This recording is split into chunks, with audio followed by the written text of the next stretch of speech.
صحابی، ان کے بیٹے عبد الرحمن بھی صحابی، اور پھر ان کے بیٹے محمد بھی صحابی. یہ اور کسی کو سعادت نہیں ملی. اللہ نے یہ سعادت سیدنا صدیق رضی اللہ عنہ کو عطا فرمائی.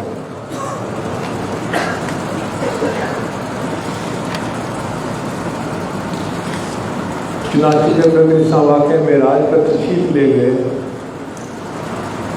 تو نبی اسلام نے اب جبرائیل علیہ السلام سے پوچھا، جبرائیل مجھے اللہ نے ایک رات میں مدینہ سے بیت المقدس پہنچایا ہے،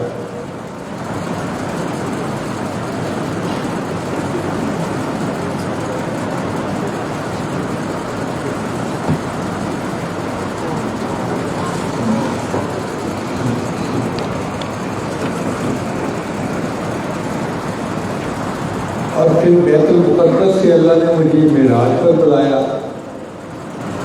اب میں جا کر جب اپنی قوم کو یہ سارا واقعہ سناؤں گا تو میری قوم تو یہ نہیں مانے گی. تو جبرائیل علیہ السلام نے کہا، اے اللہ کے نبی صلی اللہ علیہ وسلم، جب آپ کر یہ واقعہ سنائیں گے تو ابوبکر آپ کی بات پر ایمان لائے گا اور تصدیق کرے گا، اس لیے کہ اس کا نام ہی صدیق ہے. چنانچہ وہی ہوا کہ جب نبی اسلام نے صبح لوگوں کو بتایا کہ مجھے اللہ نے معراج عطا فرمایا تو ابو جہل تو بڑا خوش ہو گیا. کہنے لگا کہ اب انہوں نے ایسی بات کی جس کو ماننا مشکل کہاں ہے. چنانچہ وہ خاص طور پر سیدنا صدیق والوں کے دروازے پر گیا اور کہا کہ تم جانتے ہو تمہارے صاحب نے کیا کہا؟ انہوں نے فرمایا کیا؟ کہنے لگے وہ کہتے ہیں کہ میں بیت المقدس گیا اور عرش پر گیا اور پھر ایک رات میں واپس بھی آ گیا. تو صدیق والوں نے جواب دیا کہ اگر میرے آقا نے یہ فرمایا ہے تو انہوں نے سچ کہا ہے، میں اس کی تصدیق کرتا ہوں. چنانچہ ابوبکر رضی اللہ عنہ کا نام صدیق مشہور ہو گیا.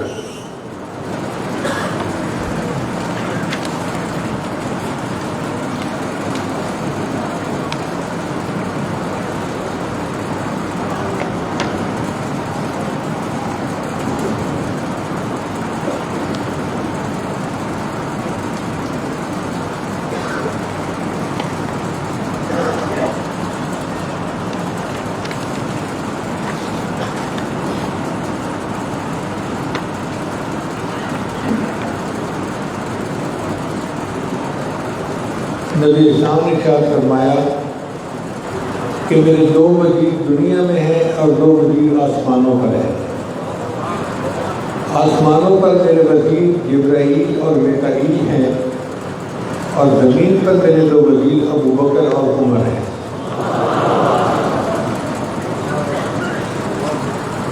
دوسری مدد جو نبی اسلام کی انہوں نے کی وہ تھی اپنا مال نبی اسلام پر خرچ کیا.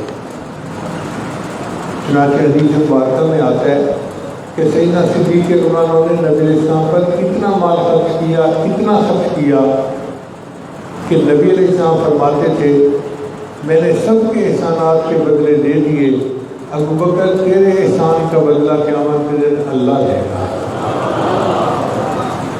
کیا کمال ہے. میں نے سب کے احسانات کے بدلے دے دیے، ابوبکر تیرے احسان کا بدلہ قیامت کے دن اللہ دے گا.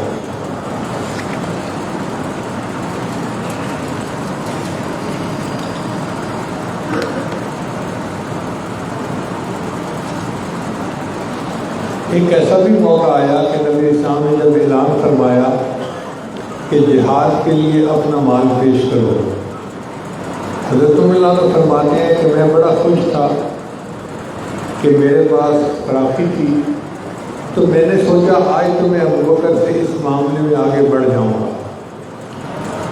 چنانچہ میں گھر آیا اور میں نے اپنے مال کے 2 حصے لیے، آدھا حصہ گھر والوں کو لیے اور بقیہ آدھا لے کے میں نبی اسلام کی خدمت میں پہنچا.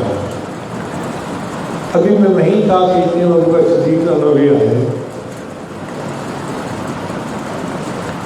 تو نبی علیہ السلام نے ان سے پوچھا کہ ابوبکر تو کتنا لے آئے اور کتنا گھر والوں کے لیے چھوڑ کر آئے؟ تو صدیق اکبر نے جواب دیا، اے اللہ کے حبیب صلی اللہ علیہ وسلم، جو کچھ گھر میں تھا میں سب کچھ آپ کی خدمت میں لے کر حاضر ہو گیا۔ علامہ اقبال نے بہت خوبصورت الفاظ میں بات کی ہے، فرماتے ہیں اتنے میں وہ رفیق نبوت بھی آ گیا جس سے بنائے عشق و محبت ہے استوار، لے آیا اپنے ساتھ وہ مرد وفا سرشت، ہر چیز جس سے چشم جہاں میں ہو اعتبار، بولے حضور چاہیے فکر عیال بھی، کہنے لگا وہ عشق و محبت کا رازدار، اے تجھ سے دیدہ معجم فروغگیر، اے تیری ذات باعث تکمیل روزگار، پروانے کو چراغ ہے بلبل کو پھول بس، صدیق کے لیے ہے خدا کا رسول بس۔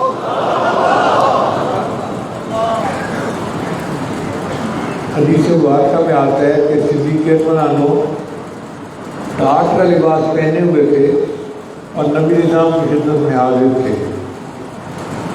جبریل اسلام آئے تو انہوں نے بھی بالکل اسی جیسا لباس پہنا ہوا تھا۔ تو نبی نظام نے پوچھا، جبریل آج تم نے کیسا لباس پہنا ہوا ہے؟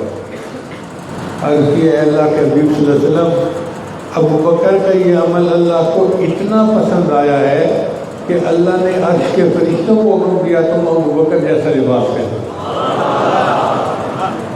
پھر اس کے بعد انہوں نے عرض کیا، اے اللہ کے حبیب صلی اللہ علیہ وسلم، اللہ نے یہ پیغام بھیجا ہے کہ جاؤ اور ابو بکر سے جا کر پوچھو کیا وہ اس حال میں مجھ سے خوش ہے۔ اسلام سے پہلے ان کی فراخی کی زندگی تھی، 2 دکانیں تھیں، تاجر سے، سب کچھ انہوں نے نبی اسلام پہ خرچ کر دیا، اور اب حالت یہ پہنچ گئی کہ بس ٹاٹ کا لباس پہن کر بیٹھے۔ تو صدیق اکبر رو پڑے اور کہنے لگے، میں اپنے اللہ سے ہر حال میں راضی ہوں، میں اپنے اللہ سے ہر حال میں راضی ہوں۔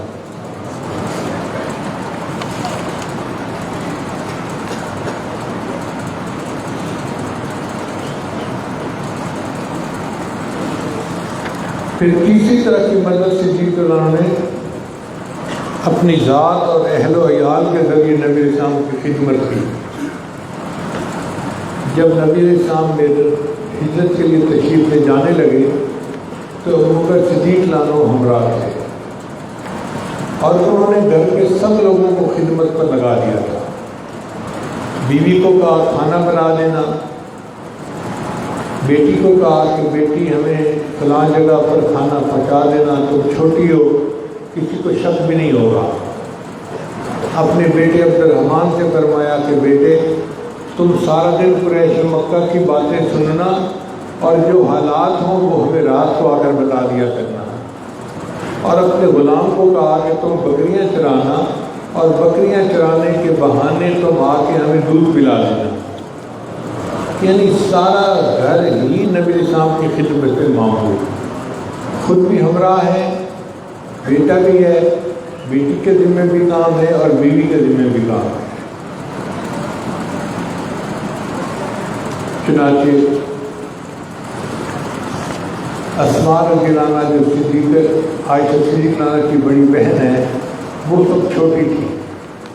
وہ ایک دن تو کھانا پہنچا کے چلی گئی، جب دوسرے دن آئیں تو ان کے ماتھے کے اوپر زخم کا نشان تھا اور ذرا بجھی بجھی طبیعت تھی۔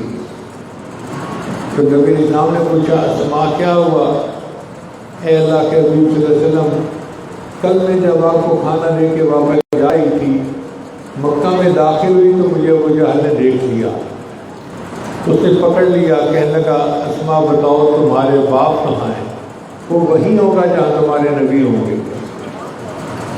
تو انہوں نے مجھ سے پوچھا کہ تمہیں پتہ ہے جگہ کا؟ میں نے کہا ہاں مجھے پتہ ہے۔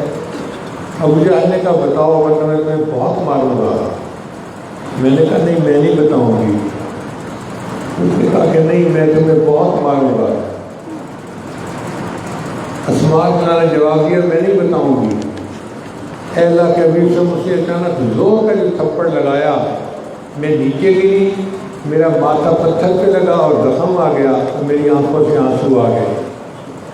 تو ابو جہل نے پھر مجھے بالوں سے پکڑ کے کھڑا کیا کہنے لگا اسما بتاؤ ورنہ میں تمہیں جان سے مار دوں گا۔ اے اللہ کے حبیب سے میں نے اس کو جواب دیا ابو جہل میری جان تو تیرے حوالے، میں محمد عربی کو تیرے حوالے نہیں کروں۔ تو اس سے اندازہ لگائیے کہ گھر کے سارے افراد نبی السلام کی خدمت میں لگے ہوئے ہیں۔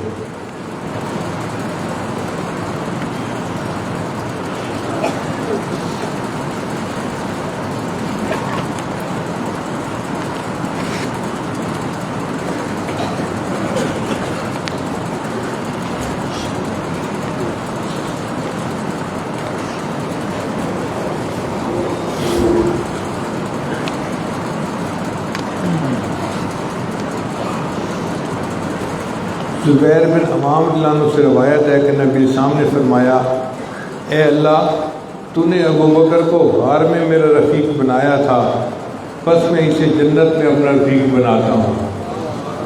یہ کتنی بڑی خوشخبری ہے سیدنا صدیق اکبر رضی اللہ عنہ کے لیے۔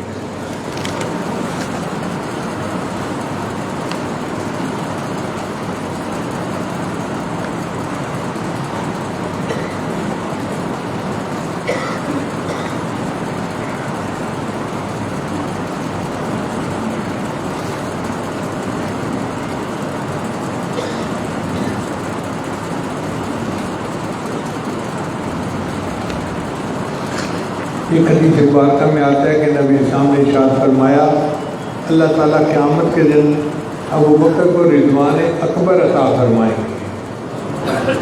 تو صحابہ نے پوچھا اے اللہ کے حبیب صلی اللہ علیہ وسلم رضوان اکبر سے کیا مراد ہے؟ نبی السلام نے جواب دیا ان اللہ یتجلی للخلق عامہ ولکن لابی بکر خاصہ۔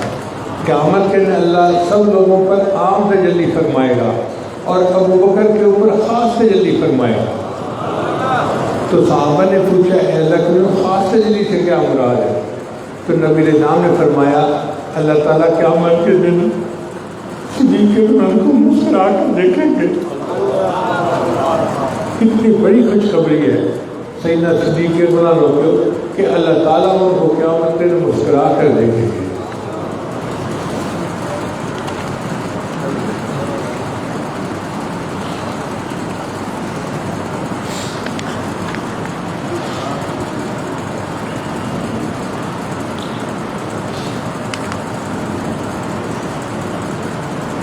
اور چوتھا مدد کا طریقہ یہ تھا کہ جب نبی علیہ السلام نے پردہ فرمایا اور اس وقت مسائل سامنے آئے تو سیدنا صدیق نام نے امت کو سنبھال لیا۔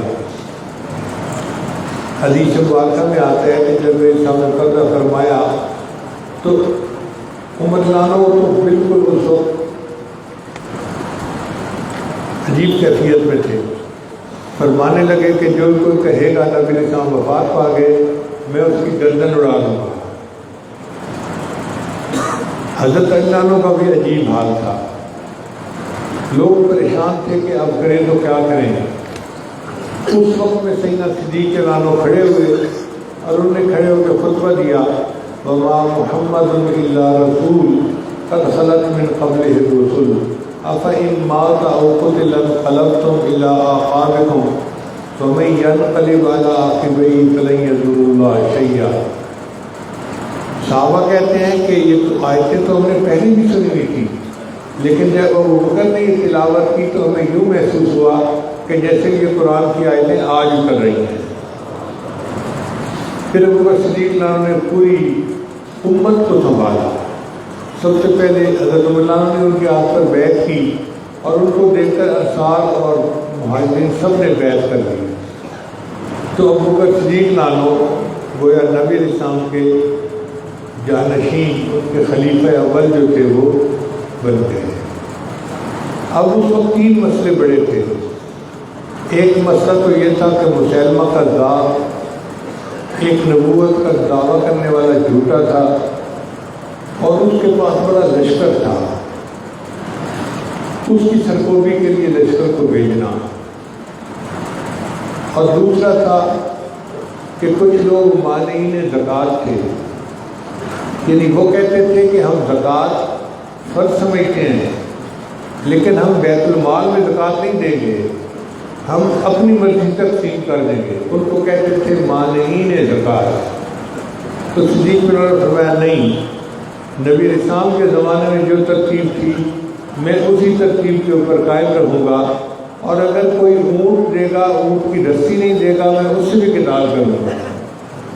اور تیسرا مسئلہ تھا جیش اسامہ، کہ نبی علیہ السلام نے اسامہ رضی اللہ عنہ کو امیر بنا کے ایک لشکر بھیجا تھا جس میں بڑے بڑے معمر صحابی تھے۔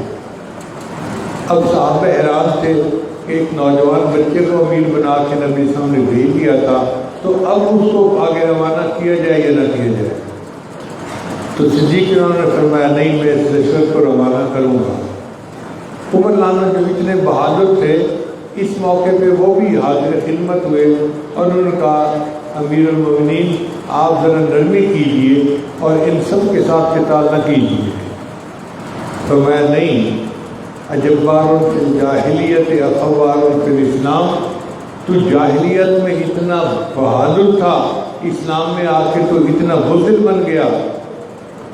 عمر رضی اللہ عنہ فرماتے ہیں کہ ابو بکر نے مجھے دھکا دیا اور میں پیچھے جا گیا، اور پھر وہ فرمانے لگے کہ نبی اسلام تشریف لے گئے، ایلبس وانا حی، یہ کیسے ہو سکتا ہے کہ اللہ کے محبوب کے دین میں کوئی نقصان ہو اور میں زندہ رہوں؟ میں ایسا نہیں کر سکتا۔ صحابہ کرام کہتے ہیں کہ جیسے ایک نبی یقین کے ساتھ کھڑا ہوتا ہے نا، اور پہاڑ کی استقامت کے ساتھ بات کرتا ہے، صدیق اللہ عنہ نے بالکل ایسے ہی کیا۔ تو امت کو انہوں نے ایک جگہ پر جمع کر دیا۔ یہ بہت بڑا مہربانی تھی۔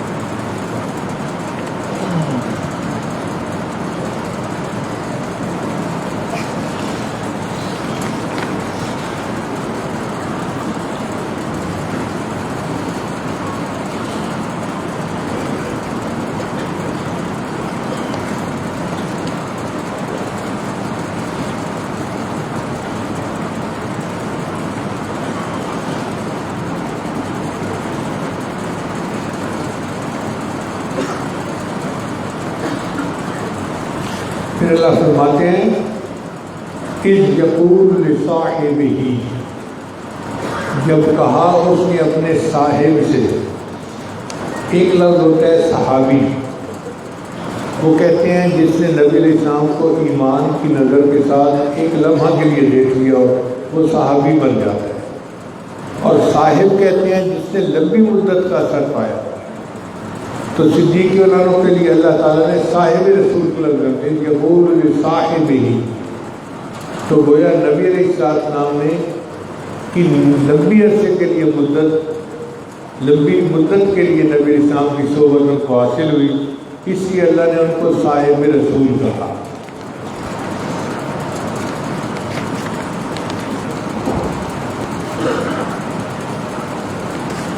پھر آگے فرمایا لا تحزن، تم غم نہ کرو۔ علماء نے لکھا ہے کہ ایک ہوتا ہے خوف،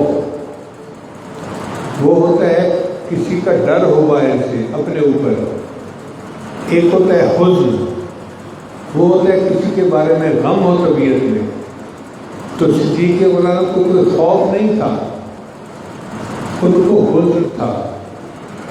حزن کا کیا مطلب کہ نبی علیہ السلام تک کہیں یہ کفار پہنچ نہ جائیں اور میرے محبوب کو ایذا نہ پہنچائیں، اس لیے ان کا دل مغموم تھا۔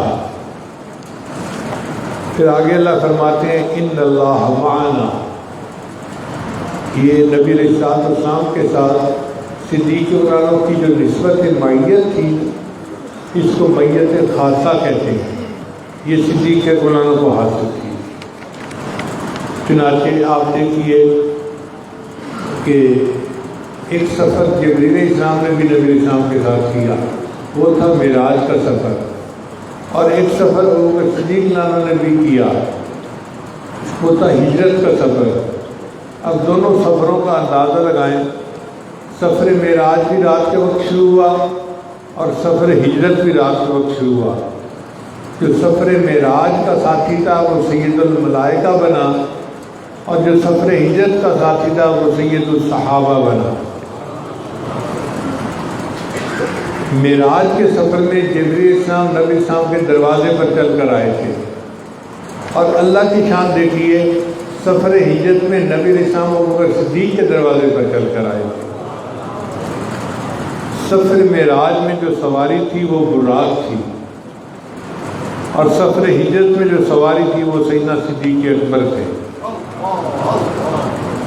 سفر معراج میں کسی قسم کا خطرہ نہیں تھا، اور سفر ہجرت میں ہر لمحہ جان کا خطرہ تھا۔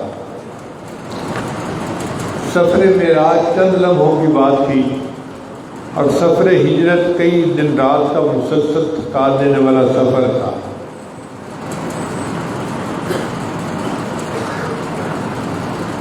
چنانچہ سفر معراج میں جبریل السلام نبی السلام کے ساتھ گئے سدرۃ المنتہا تک، پھر کہا اے اللہ کے حبیب صلی اللہ علیہ وسلم اب اس سے آگے اگر میں جاؤں گا تو میرے پر جل جائیں گے، میں آگے نہیں جا سکتا۔ تو اس سے آگے نبی السلام کو خود اللہ نے آگے سفر کروایا۔ لیکن سفر ہجرت میں ابوبکر صدیق لانو مکہ سے چلے اور مدینہ تک نبی السلام کے ساتھ رہے۔ علماء نے لکھا ہے کہ جبریل السلام موڑ کے ساتھ ہی نکلے اور صدیق لانو توڑ کے ساتھ ہی نکلے، انہوں نے نبی السلام کو منزل تک پہنچا دیا۔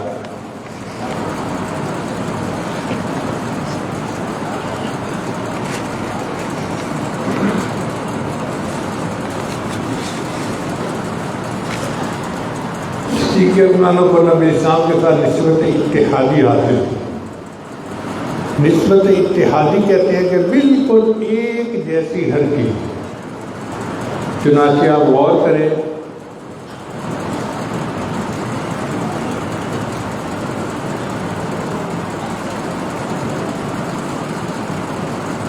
نبی السلام کے لیے قرآن مجید میں اللہ فرماتے ہیں بالمؤمنین رؤوف الرحیم، یعنی ان کی صفت جو رحمت اور رافت کی تھی اس کو اللہ نے واضح فرمایا،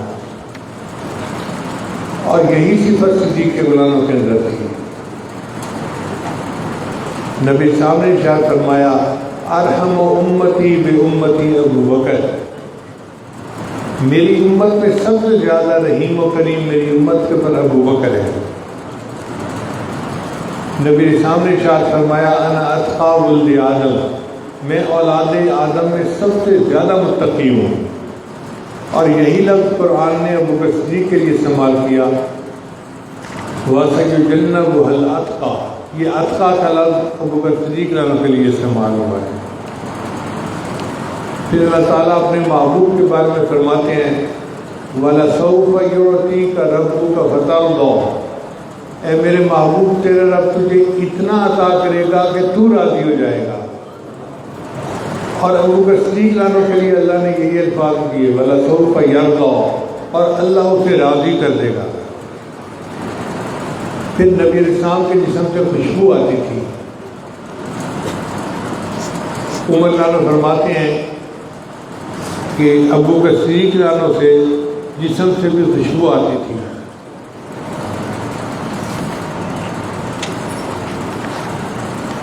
بدر کے قیدیوں کے بارے میں جو نبی السلام کی رائے تھی وہی سیدنا صدیق لانو کی رائے تھی۔ پھر نبی السلام کی وفات 63 سال کی عمر میں ہوئی، اور ابوبکر صدیق لانو کی وفات 63 سال کی عمر میں۔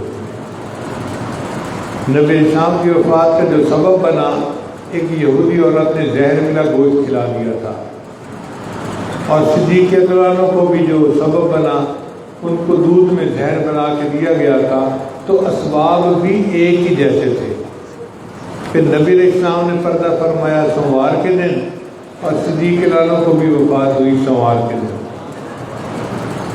پھر آگے وہ باتیں جو بندے کے اختیار سے باہر ہیں وہ بھی ایک جیسی۔ نبی علیہ السلام کی بیٹی سیدہ فاطمہ الزہرا رضی اللہ تعالیٰ عنہ، انہوں نے غربت کی زندگی گزاری تھی، حدیث پاک میں آتا ہے۔ اور ابوبکر صدیق لانو کی بیٹی اسماء رضی اللہ تعالیٰ عنہ، انہوں نے بھی غربت کی زندگی گزاری۔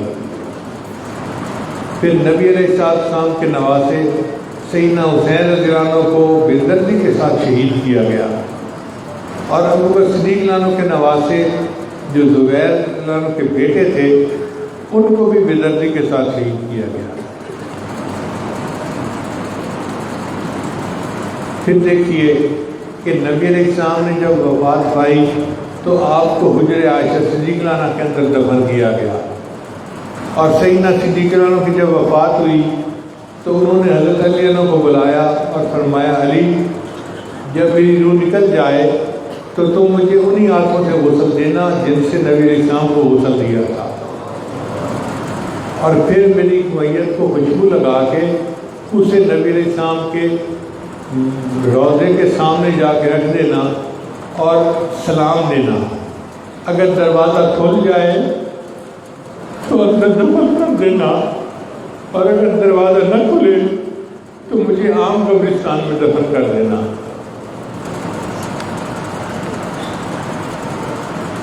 تو حدیث پاک میں آتا ہے کہ جب صدیق رضی اللہ عنہ کے جنازے کو تیار کیا گیا تو اس کو جا کے نبی السلام کے روضہ انور کے سامنے رکھا گیا اور اجازت مانگی گئی تو آواز آئی ادخل الحبیب الی الحبیب، ایک دوست کو دوسرے دوست کے پاس پہنچا دو۔ دروازہ کھل گیا اور سیدنا صدیق رضی اللہ عنہ کو نبی السلام کے قدموں میں جگہ مل گئی۔ یہ سیدنا صدیق رضی اللہ عنہ جو تھے نسبت اتحادی رکھنے والے تھے، اس لیے نبی السلام نے فرمایا ما صب اللہ فی صدری الا وقد صببتہ فی صدر ابی بکر، اللہ نے جو کچھ میرے سینے میں ڈالا ہے میں نے اسے ابو بکر کے سینے میں ڈال دیا ہے۔ آپ سوچئے کتنا نورانی سینہ ہوگا کہ اللہ کے محبوب ہم فرماتے ہیں کہ اللہ نے میرے سینے میں جو ڈالا میں نے اسے ابو بکر کے سینے میں ڈال دیا ہے۔ علامہ اقبال نے بہت خوبصورت اشعار کہے ہیں، فرماتے ہیں امن الناس بر مولائے ما، اے سب سے زیادہ احسان کرنے والے میرے مولا کے اوپر، کلیم اول سینائے ما، یعنی طور سینہ پر تو اللہ کی تجلی پڑی تھی اور اس کے کلیم موسیٰ علیہ السلام بنے تھے، اور میرے آقا صلی اللہ علیہ وسلم کے اوپر اللہ کی تجلی پڑی اور اس طور سینا کا پہلا کلیم ابو بکر بنا تھا۔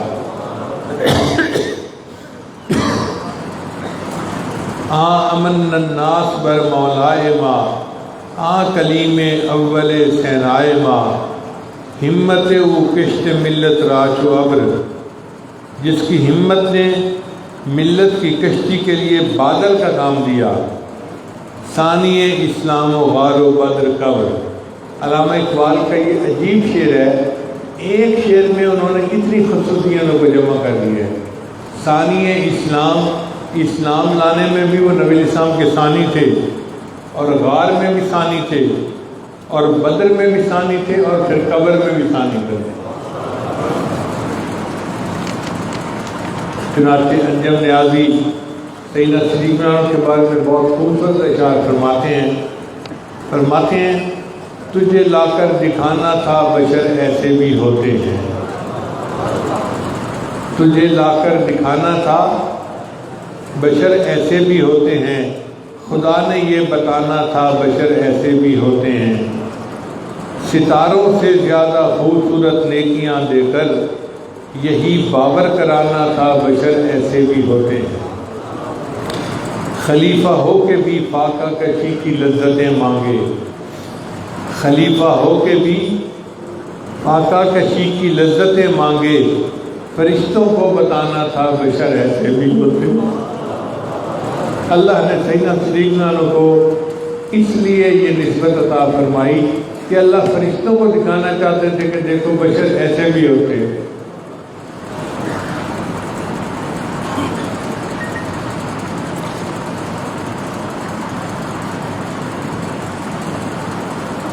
پھر اور فرماتے ہیں پیغمبر تو نہ تھا لیکن پیغمبر جیسا لگتا تھا،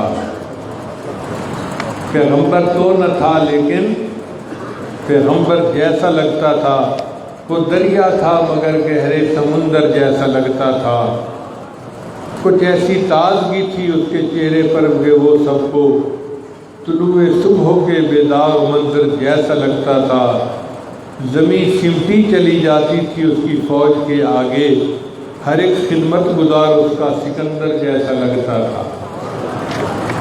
اس لیے ہمارے سلسلے کے اندر دو صحابی ہیں، ایک سیدنا صدیق اکبر عنہ اور ایک سیدنا سلمان فارسی عنہ۔ چونکہ ابو بکر صدیق عنہ کی جو نسبت تھی وہ تو بالکل نبی شان ہی کی نسبت تھی، اب اس نسبت کو تابعی نہیں اس برداشت کر سکتا تھا، تو اللہ نے اس سلسلے میں ایک اور صحابی کو شامل فرما دیا کہ ابو بکر صدیق عنہ سے نسبت پہلے سیدنا سلمان فارسی کو منتقل ہوئی اور پھر صحابی سے آگے تابعی اور سلسلہ آگے چلا۔ الحمدللہ ثم الحمدللہ کہ اللہ تعالیٰ نے ہمیں اس نسبت میں جڑنے کی توفیق عطا فرمائی۔ اس فتنے کے دور میں اللہ ہمارے ایمان کی حفاظت فرمائے اور ہمارے اپنے اکابرین کے نقش قدم پر زندگی گزارنے کی توفیق عطا فرمائے۔ اور ہماری دعا ہے کہ سیدنا صدیق عنہ ہمارے سلسلہ کے بڑے تھے، قیامت کے دن ہمیں ان کے قدموں میں جگہ عطا فرمائے اور ان کی نسبت سے اللہ ہمیں نبی اسلام کے قدموں میں جگہ عطا فرمائے۔ وآخر دعوانا ان الحمدللہ رب العالمین۔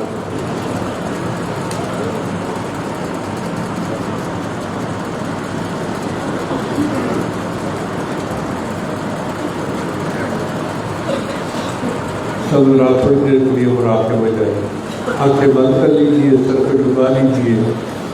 دنیا اور جو کوئی دنیا میں ہے اس سے ہٹ کے اللہ کی یاد میں ڈوب جائیے۔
ہی نہیں ہے، توبہ کیے بغیر گزارا ہی نہیں ہے۔ سنتا بھی ہے سوال وہ، دیتا بھی ہے جواب، سنتا بھی ہے سوال وہ، دیتا بھی ہے جواب۔ غافل غافل کہ تو نے دل سے پکارا ہی نہیں ہے، غافل ہے تو کہ دل سے پکارا ہی نہیں ہے، توبہ کیے بغیر گزارا ہی نہیں ہے۔ ہر زاویے سے دیکھا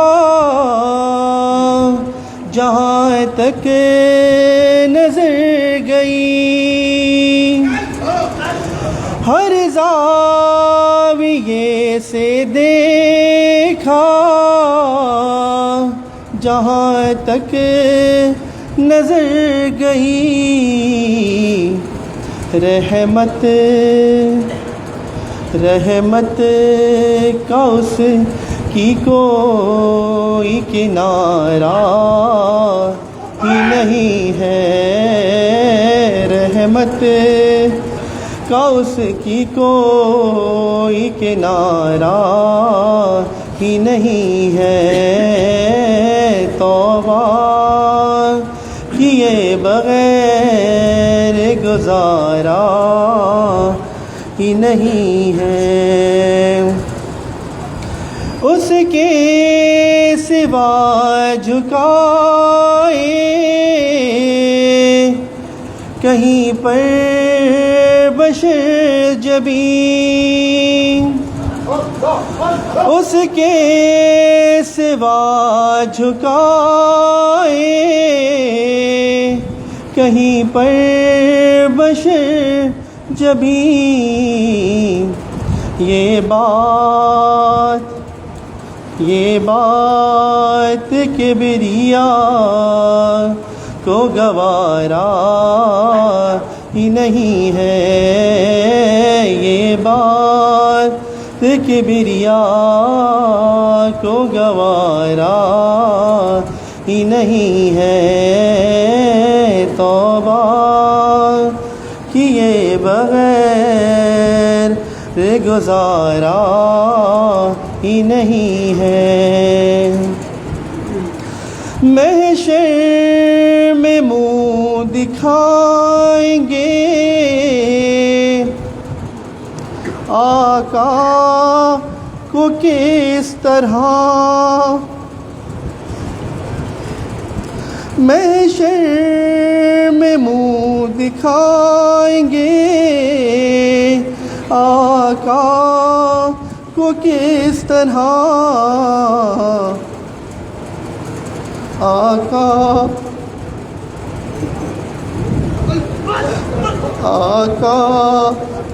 نگرتا یہ ہمارا ہی نہیں ہے،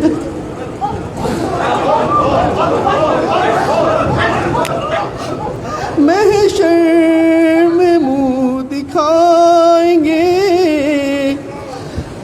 آقا کو کس طرح، آقا نگر کہا یہ ہمارا ہی نہیں ہے، توبہ کیے بغیر گزارا ہی نہیں ہے، ایسا ہے کون عالم فانی میں فقیر، ایسا ہے کون عالم فانی میں فقیر، جو زندگی کے کھیل میں ہارا ہی نہیں ہے، جو زندگی کے کھیل میں ہارا ہی نہیں ہے، توبہ کیے بغیر گزارا ہی نہیں ہے۔